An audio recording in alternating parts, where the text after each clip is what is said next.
What does the mark of the beast tell us? We know the verses by heart. And the third angel followed them, saying with a loud voice, if any man worship the beast and his image, and receive his mark in his forehead or in his hand, the same shall drink of the wine of the wrath of God, which is poured out without mixture into the cup of his indignation, and he shall be tormented in the fire and with fire and brimstone in the presence of the holy angels and in the presence of the Lamb. According to the Bible, at the end of time, there will be a mark of the beast crisis. And when that mark of the beast crisis comes to this earth, what is going to happen? Well, there are going to be two groups of people. There's going to be the people who are going to, sadly and unfortunately, receive the mark, whether it be in their forehead or in their hand. They believe in it. They've been deceived in their minds. But there will be also those who could not care as much to understand what the mark of the beast was about, and were deceived how? By just going along with it. You see, this is why it's so important to recognize that knowledge of the truth is not good enough. Do you know that Adam and Eve knew very well that they were not supposed to go into the midst of the garden and even get close to the forbidden tree of which they were forbidden to eat from? They knew, they had the theological understanding of what God expected of them. Adam and Eve are an example of Seventh-day Adventists. I hope we understand that. Adam and Eve are an example of Seventh-day Adventists. The fact that you know what the final crisis is about, you know what the mark of the beast is. You know that the mark of the beast requires you to worship on the seventh-day Sabbath. You have recognized it in your mind. Is that going to be good enough for you to get through the crisis at the end of time? And according to the example that Adam and Eve have given us, the answer is no, because Adam and Eve very well, in like manner, knew what God expected of them. It's not just good enough to tell people about the Sunday law. It's not just good enough to know about the Sunday law. In fact, looking at my limited experience as a Seventh-day Adventist and as a Christian over the past years, the more and more we think we know about the Sunday law, the less and less many of us are actually prepared for the Sunday law crisis. Why? Because in our minds, it all boils down to knowing exactly what the enemy is going to do. Well, first and foremost, Satan's a lot smarter than us, so I can guarantee you that no minister out there who claims to be revealing these secret plans of the enemy knows exactly every step of the enemy ahead.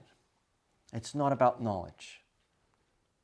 Being ready for the mark of the beast crisis is not a game of chess where you're looking at the Pope or apostate Protestantism and you're looking at what they're doing because you see you've got access to what's going on behind the scenes, and you know they're 5 steps ahead. And because you know they're 5 steps ahead, you will be able to counter that. That's not what and how God's people are going to be prepared for the final crisis. And yet that's what the majority of conservative Seventh-day Adventists grow their faith based upon. They think that the final crisis is about a game of chess. Understanding the steps that the enemy will take in order to deceive us into the future, but that's not it, because Adam and Eve well knew what they should and should not have done. And yet, what happened to them? They still fell. Can you be keeping the Sabbath holy, understanding that worshiping on Sunday is a sin, but yet be violating the first commandment, be an overcomer in the mark of the beast crisis? Can you be breaking the first commandment thinking that you're keeping the fourth get you through the mark of the beast crisis? Absolutely not. Why? Because the Bible tells us here in James 2:10 that in order for you to keep the Sabbath holy and be an overcomer in the mark of the beast crisis, you must not offend in any other point. You must have a perfect character that will not commit any offense in order for you to be successful in the mark of the beast crisis. So can you have the mark of the beast crisis? Can you have this Sunday law ordeal at the end of time and believe that after the close of probation, you will be able to offend in any other point besides that one, besides the fourth commandment? Absolutely not.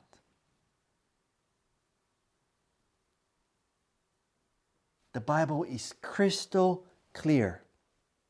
In order for us to be able to be successful in the mark of the beast crisis, we must first and foremost be ready not to offend in even one point.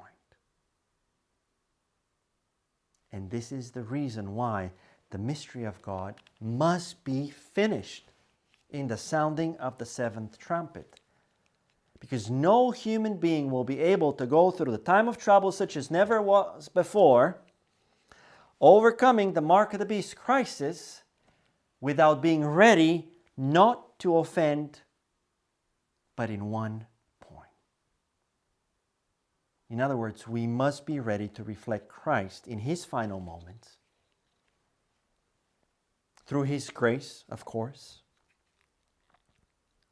so that we can be ready for that crisis.